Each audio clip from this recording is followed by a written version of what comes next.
In this mini lecture, we are going to answer the question, do these crystals have the same symmetry? We'll start by evaluating the symmetry of each of these crystals or images independently. First is the octahedral fluorite.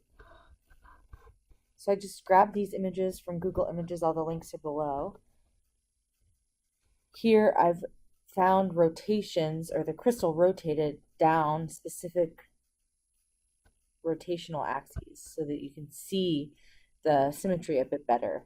So you can see in an octahedral fluorite crystal, you have a four-fold axis, a three-fold axis, and a two-fold axis, where the motif for full four-fold is rotated by 90 degrees, for the three-fold it's rotated by 120 degrees, and for the two-fold it's rotated by 180 degrees.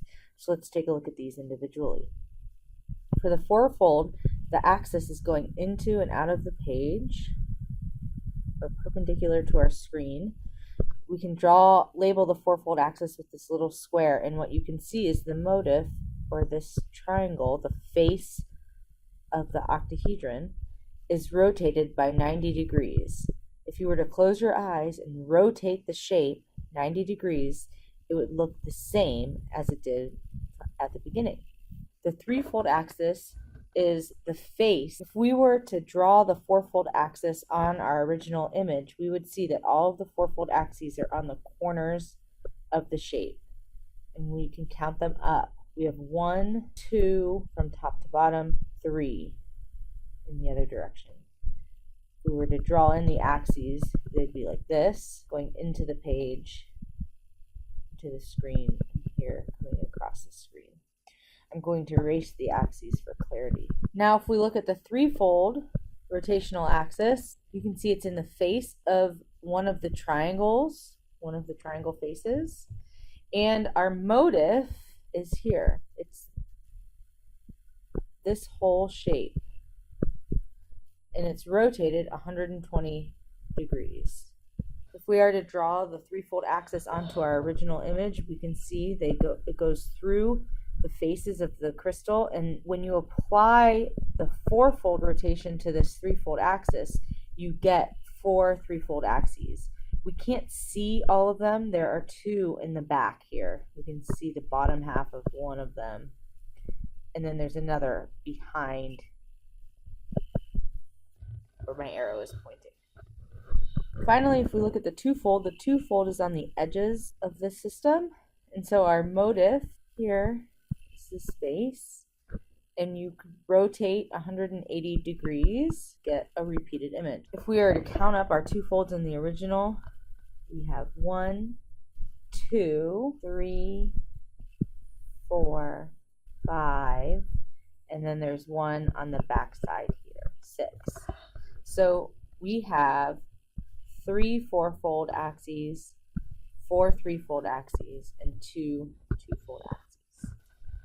Now, if we take a look at the cubic fluorite, you can clearly see the face has a four-fold axis. So depending on how you divide up this system, you can have this triangle be the motif, and it's rotated 90 degrees. If we draw them on the original cube, we have 1, 2, and then the top face would be 3.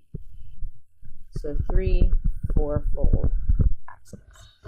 The three-fold axis is on the corner where the motif is that face. So if we rotate 120 degrees, we see that face repeated. And if we put them on the corners, we have 1, 2, 3, and then there would be one down here, which links up to this corner up at the top.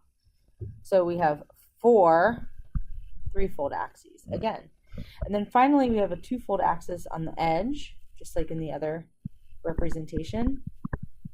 And the two-fold axes represented on the original image are here on the edges, 1, 2, 3, 4, 5, 6. So when we look at these two crystals, their representation or their crystal form is different. The one is is an octahedron. The other is a cube. But they both have the same symmetry. We identified 3 4-folds, 4 3-folds, and 6 2-folds.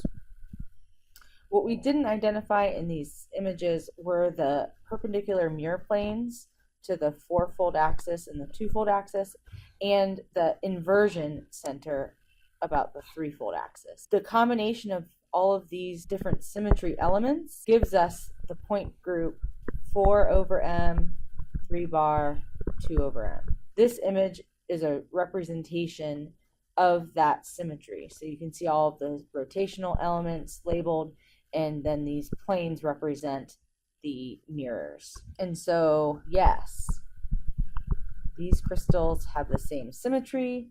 They are fluorite